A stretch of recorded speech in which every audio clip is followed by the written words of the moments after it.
Hello Libra, Sun, Moon, Rising, and Venus signs. Kamusta kayo? Sana po ay nasa mabuti kayong kalagayan. Welcome back po sa ating channel. I truly appreciate it po. Kung bago kayo rito, welcome din po kayo. Thank you for your support. God bless you all. Po na mensahe po ninyo, release. Ayan. It's about time na to lighten your load. Panahon na para mag-let go kayo ng kung ano man ang nagpapabigat sa inyo. 'Di ba? Tama na yung pagpapahirap ninyo sa sarili ninyo. Baka tinitiis nyo na lang ito. 'Di ba? You don't have to carry all the burden, Libra. Alam nyo naman yon na pwede naman kayong humingi ng tulong. Entitled naman din kayo na humingi ng tulong. Okay? So, lighten your load. Huwag ninyong sagarin yung lakas ninyo. Huwag ninyong sagarin yung kakayanan ninyo. Okay? Kasi hindi lang yan ang dapat ninyong pagkaabalahan. Hindi lang yan ang dapat na pagbuhusan ninyo ng lakas ninyo. No? Alagaan ninyo ang inyong sarili. Beginnings, don't be afraid to start small. Merong mga new ventures siguro dito na you're going to embrace right now. May mga new chapter sa buhay ninyo, nasisimulan ninyo sa ngayon. We have retreat. Never underestimate the healing power of a quiet moment. Ito yung kailangan ninyo din sa ngayon para makapagpahinga kayo. No, you need to relax. No, your body, your mind, 'di ba? Kailangan ninyo na take a breather muna. Time out muna kayo sa kung ano man ang mga ginagawa ninyo. Mag-retreat kayo. Okay? Kasi kailangan ninyo rin na mag-connect sa soul ninyo, mag-connect kayo sa divine universe, no? We have move, a rolling stone gathers no moss. Okay? So, maaring yung beginnings na to, no? Literal talagang pagbabago, magaganap dito, may transition. And definitely, mabibisi siguro kayo rito. Possible na yung move na to could be a move of home. Baka merong maglilipat bahay dito, maglilipat apartment, maglilipat condo, maglilipat ng opisina, baka meron ditong maglilipat ng employer, baka meron din ditong magma-migrate sa ibang bansa, no? Doon natitira, maaring ganon. So, talaga, no? That is linked to that beginnings energy. What else? We have 5 of Wands. Ayan. So, this is conflict, no? Para nag-aaway sila. Yan, hindi mga nakangiti, kundi nakasimangot, galit, no? Yung mukha nito, galit. So, maaring ang iba sa inyo rito, Libra, merong diskusyon na nangyari between you and another person or between you and a group of people. Baka isa din yan sa nakakapagpaano sa inyo, pa-stress sa inyo sa ngayon. Maaring pwedeng sa trabaho yan na sitwasyon, may hindi kayo pinagkakaintindihan, no? Maaring may kanya-kanyang opinyon, pinaglalaban ng bawat isa ang kanilang opinyon, so nagbabangayan, no? Possible din na may plano kayong gawin dito kung sa pamilya din, ano, pwede rin yan. May plano kayong gawin, gusto ninyong mag-move out na sa bahay at maaaring hindi pumapayag yung magulang ninyo, hindi pumapayag yung ibang miyembro ng pamilya ninyo, so possible din na ganun ang ganap dyan, no? We have Ace of Cups. Yan, this is new beginning energy, yung Ace. So definitely, meron talagang sisimulang bagong chapter sa buhay ninyo, ang iba sa inyo, Libra. This could be a new beginning pagdating sa mga pag-ibig, no? Kung single pa kayo, baka magsisimula kayo dito ng bagong pag-ibig, bagong love life. Baka ang iba rin sa inyo rito, baka meron din kayong mga offers ng bagong trabaho. Pwede rin gano'n, no? So, depende sa inyong sitwasyon. Kung ano yung pangangailangan ninyo, yun ang ibibigay sa inyo, yun ang promise ng Ace of Cups. Whatever it is that you need, that will be met.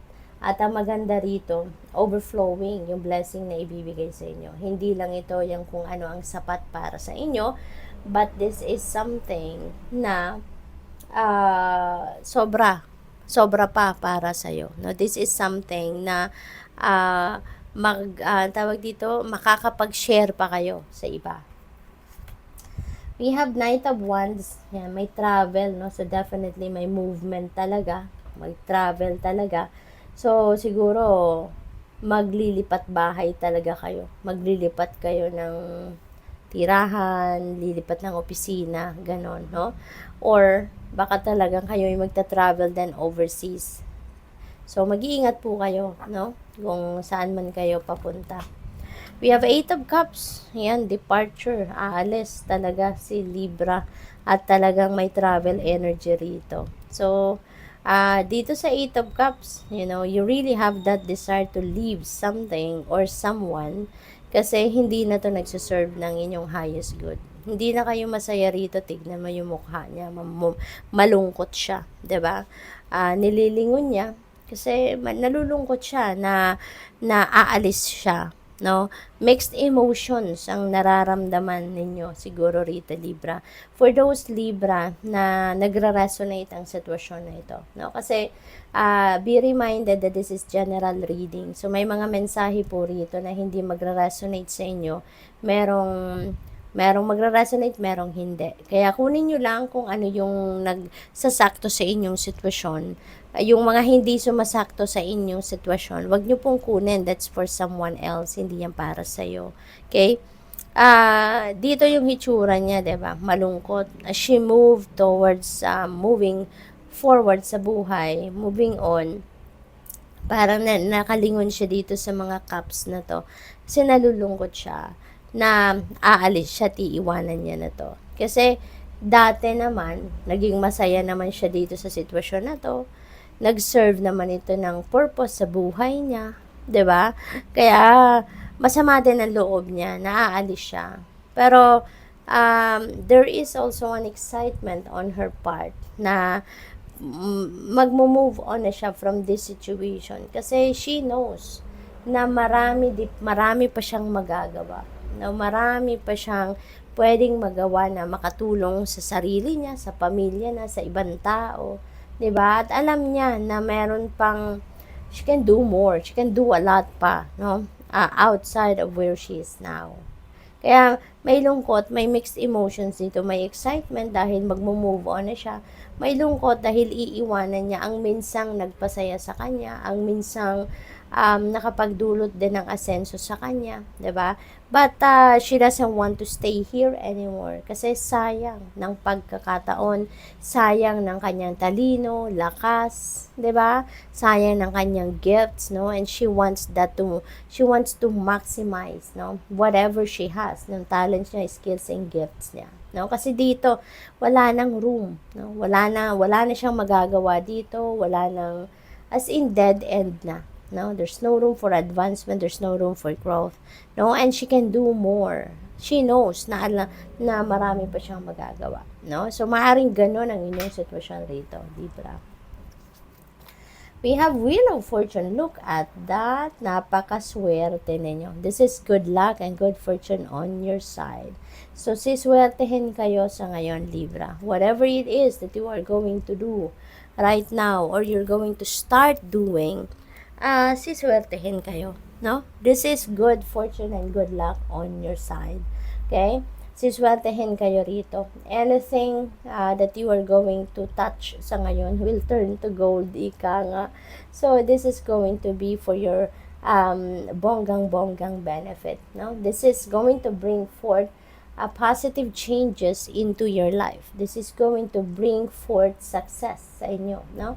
Success sa pera, 'di ba? Magiging magandang kaperahan ninyo sa ngayon, magiging swerte din kayo paghahanap buhay, kung tumataya din kayo sa mga lottery, sa ganoon, maaring ito na, pumasok na yung swerte sa inyo. Kaya, importanteng i-align ninyo ang inyong sarili, no, with this energy. I-align ninyo yung inyong energies with this beautiful energies para dumating, pumasok sa inyo yung swerte talaga, nahatid ng mga energies na to. So, good luck. Thank you for watching. Love and light. Namaste.